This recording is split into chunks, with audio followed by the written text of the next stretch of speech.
السلام عليكم ورحمة الله وبركاته. قبل ما أبدأ موضوع اليوم عايزين نصلي على النبي. اللهم صل وسلم وبارك على نبينا محمد وسلم تسليما كثيرا. موضوع اليوم هو عن الحب، إن احنا نتحابب بيننا وبين بعضنا كلنا.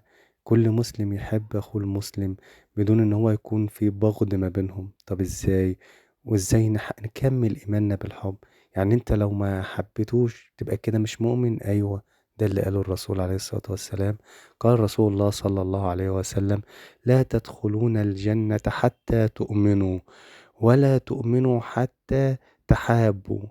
أولا أدلكم على شيء إذا فعلتموه تحاببتم؟ افشوا السلام بينكم.